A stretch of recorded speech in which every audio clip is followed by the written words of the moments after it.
जैसे डिफरेंस, जैसे आपने आपको डिफरेंस पता है 2014 के पहले का और बाद का डिफरेंस आपको पता है। तो मोदी को तो जैसे डिक्टेटर बोला जाता है कि वो तो डिक्टेटर है, उनके खिलाफ अगर कोई भी बोले तो उनको तो निकाल देंगे, बर्दाश्त नहीं होगा।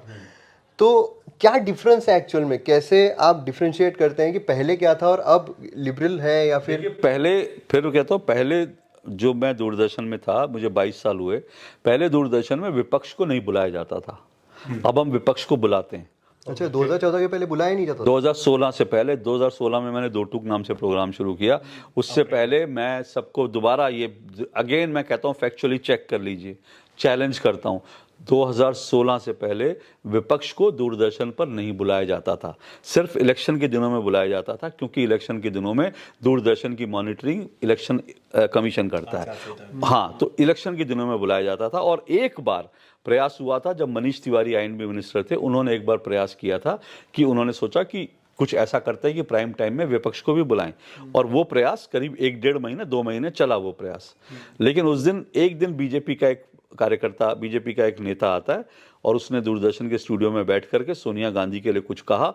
अगले दिन से वो प्रयोग डब्बे में बंद कर दिया गया। अगले दिन से विपक्ष को बुलाना बंद कर दिया गया। ठीक है, तो ये उन लोगों क्या दरिया दिली थी, उन लोगों की सहिष्णुता थी जिनको सहिष्णु कहते हैं। ये लोग तो ये तो तानाशाही हुई ना कि सोनिया गांधी के खिलाफ बोल दिया तो आप पूरा वही। आज क्या होता है, आज तो हम लोग तो मेरे प्रोग्राम में कितनी बार नरेंद्र मोदी को फेंकू, नरेंद्र मोदी के लिए जो है जुमलेबाज, नरेंद्र मोदी अडानी का दोस्त, अडानी को देश दे बेची दे, ये सब नरेंद्र मोदी के लिए बोल के जाते हैं। हमने तो आज तक बंद नहीं किया, तो तानाशाह कौन हुआ? तानाशाह कौन हुआ, सवाल ये है। तो फिर गोदी मीडिया जो ये बोलते हैं, वो ये असली गोदी मीडिया ये लोग हैं। मैं फिर कह रहा हूँ, अब आप जितना, मैं तो इस पर लंबा बोल सकता हूँ, लेकिन क्योंकि हम लोग काफी समय से बात कर रहे हैं, इसलिए मैं असली गोदी मीडिया इस देश का एनडीटीवी असली गोदी मीडिया है। कांग्रेस की गोदी में पला, कांग्रेस सरकार थी, उसने गोदी में पाला। तो प्रेसिडेंट के ऑफिस में हाँ, प्रेसिडेंट के ऑफिस नहीं, प्राइम मिनिस्टर के घर पे लॉन्च होता है। प्रेसिडेंट के हाउस में जो है वो अपना ऑडिटोरियम में अपना प्रोग्राम करते हैं।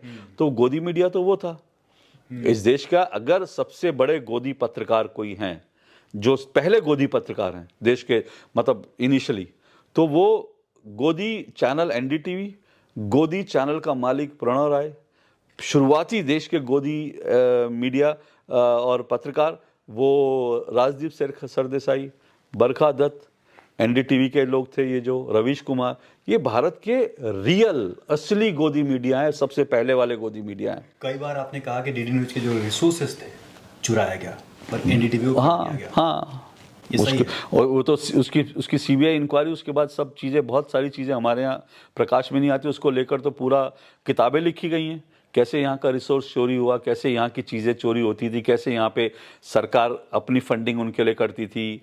तो वो सब तो एक पूरा एनडीटीवी ऐसे ही खड़ा हुआ, कोई बोलने वाला नहीं था। पूरी सरकार उनकी थी, वो सरकार की गोदी में बैठे लोग थे, तो वो कोई कैसे बोलता उनके खिलाफ। यही आज सागरिका घोष हैं, इनके जो पिताजी थे वो यहाँ पे डीजी थे।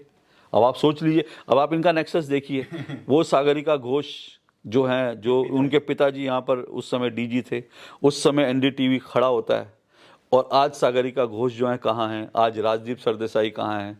तो ये सारा नेक्सस जो है, ये पूरा नेक्सस है। राजदीप सरदेसाई को आप कई बार बता चुके हैं कि आप आइडल मानते थे। जब सच्चाई पता चलती है, तो जैसे जब आंखें खुल जाती हैं, तो राजदीप सरदेसाई, स्टिंग ऑपरेशन, हाँ, राजदीप सरदेसाई ने जिस तरह से स्टिंग ऑपरेशन को दबाया, 2008 का वो स्टिंग ऑपरेशन चल जाता तो मनमोहन सिंह की सरकार 2008 में गिर जाती। 2009 में उस समय मनमोहन सिंह नहीं होते, कोई और आप देश में देखते, वो पूरी सरकार गिर जाती। लेकिन 2008 का स्टिंग ऑपरेशन दबाया, उसके बाद राजदीप सरदेसाई को पद्मश्री मिलता है, और भी बहुत सारी डीलिंग हुई होगी, पद्मश्री तो दिखाई देता है, ये तो पब्लिक तो हाँ, ये तो पब्लिक है। तो ऐसी बहुत सारी डीलिंग जो under hand dealing, over hand dealing, ये सब चलती हैं। तो ये असली गोदी मीडिया, तो ये लोग इस तरह की चीज़ें, तो इसलिए मैं ऐसे व्यक्ति को कैसे अपना आइडल। और आज तो वो अपनी पत्नी की नौकरी बचाने के लिए क्या क्या नहीं करते। अपनी पत्नी की नौकरी बचाने के लिए आज वो किस किस तरह की, मतलब अब सोशल मीडिया पे आप चले जाइए, जब दिल्ली में बंद हुआ था तब उसका समर्थन कर रहे थे, शाहीन बाग में बंद हुआ था उसका समर्थन कर रहे थे, बंगाल में एक दिन बंद हुआ तो बीवी की नौकरी बचाने के लिए उस बंद को गाली देने लगे।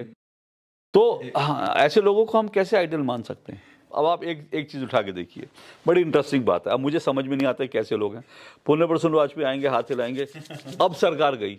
वो 2014 के बाद से उनकी हर तीसरी वीडियो, इस बार मोदी का साफ, इस बार मोदी, अब मोदी की चुनौती बढ़ गई, अब मोदी। अरे आप 2000 तो क्या फ्री में बना रहे होंगे? मुझे तो नहीं लगता। अगर आप मतलब आप, मैं एक और ये क्रांतिकारी अभिसार शर्मा जो है वो अपने वीडियोस में आते हैं और सीधा शुरू कर देते हैं, इनको शर्म नहीं है, इनको शर्म। जैसे राहुल गांधी का ट्वीट बताते हैं, और राहुल गांधी ने देखो क्या। तो क्या ये सब क्या पैसे लेके नहीं कर रहे, क्या फ्री में कर रहे हैं क्या? तो और हालांकि इनमें से कुछ लोग फ्री भी कर रहे होंगे, मैं इसलिए कह रहा हूं क्यों फ्री कर रहे होंगे, क्योंकि इस देश में, भारत में, मोदी को गाली देना अपने आप में एक बिजनेस है, धंधा है। मोदी को गाली दो, उसका आपको पे मिलता है। अगर आपको पॉलिटिकल पार्टी नहीं देगी तो आपको एक इकोसिस्टम देगा।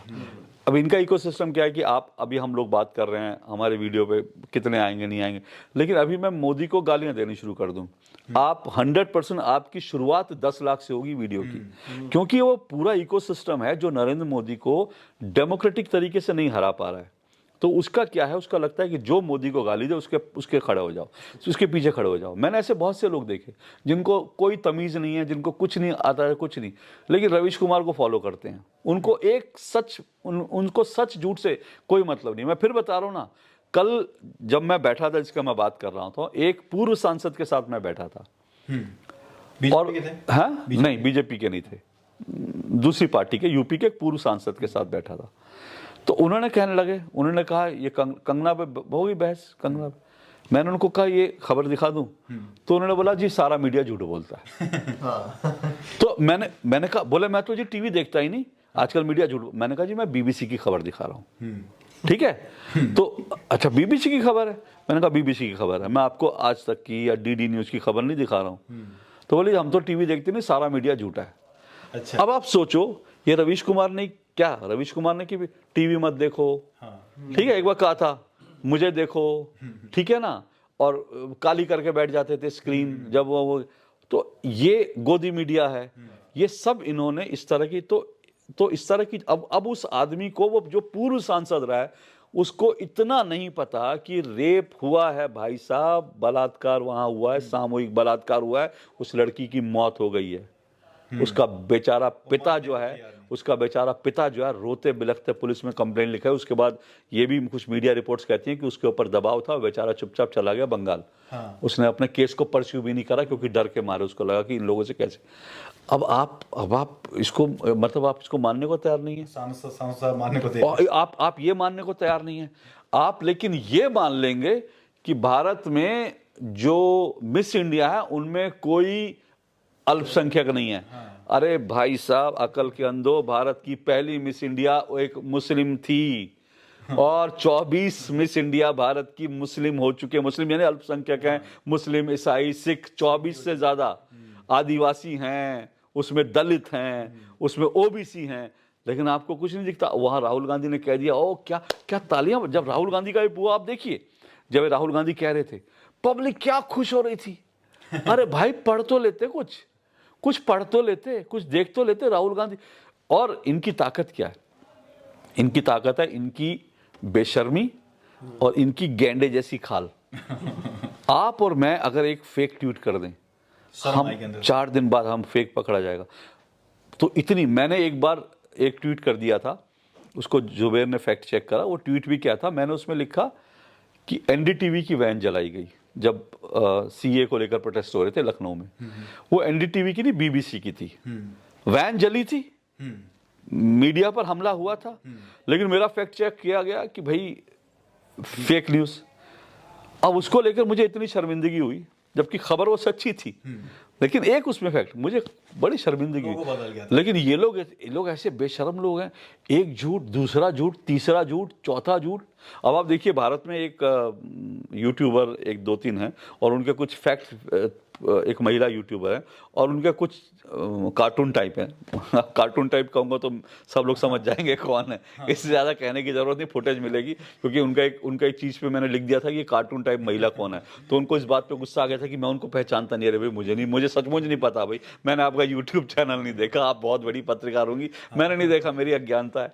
तो उनको इस बात पे गुस्सा आ गया, मैंने लिख दिया कि कार्टून ये महिला कौन है, तो उनको लगा इतनी बड़ी पत्रकार को नहीं है। खैर, तो उनके गेस्ट हैं कुछ फिक्स।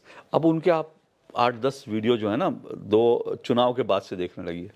चुनाव में उनका क्या नैरेटिव था, चुनाव में कहते थे इस बार मोदी गया, इस बार मोदी गया। मोदी तो 150 सीटों पे सिमट गया, कांग्रेस आ रही है, राहुल आ रहे। चुनाव से पहले जैसे चुनाव नतीजे आए, मोदी 240 पे तो पहुंच गया है, लेकिन 80 सीटों में गड़बड़ी से पहुंचा है। ठीक है, 80 सीटों में इन्होंने ईवीएम लैंडेड। फिर उसके बाद मोदी मुख्य प्रधानमंत्री नहीं बन पाएगा, क्योंकि मोदी को सपोर्ट ही नहीं मिलेगा, कोई सपोर्ट नहीं करेगा। चंद्रबाबू नायडू ने मना कर दिया और इसने मना कर दिया, नीतीश कुमार ने मना कर, साफ दरवाजे बंद कर दिए। चंद्रबाबू नायडू ने इनके वीडियो वैसे दरवाजा दिखा दिया अमित शाह को, अमित शाह को उठ के चला गया, फोन नहीं उठाया। अब ये इनके सारे वीडियो, फोन नहीं उठाया। तो क्या माहौल बना है कि 240 आ गई, सरकार फिर भी नहीं बनेगी। उसके बाद जब सरकार बन जाती है, दोनों का सपोर्ट हो जाता है। फिर ये कहते हैं कि ये सरकार बजट तक चलेगी, बजट में इनको कुछ नहीं मिलेगा, बजट के बाद सरकार गिरी। ठीक है, अब बजट आ गया, बजट चला गया, कुछ नहीं हुआ। उसके बाद भाई साहब ने बेशर्मी से अगला ट्वीट कर दिया कि ये 15 अगस्त तक की सरकार है।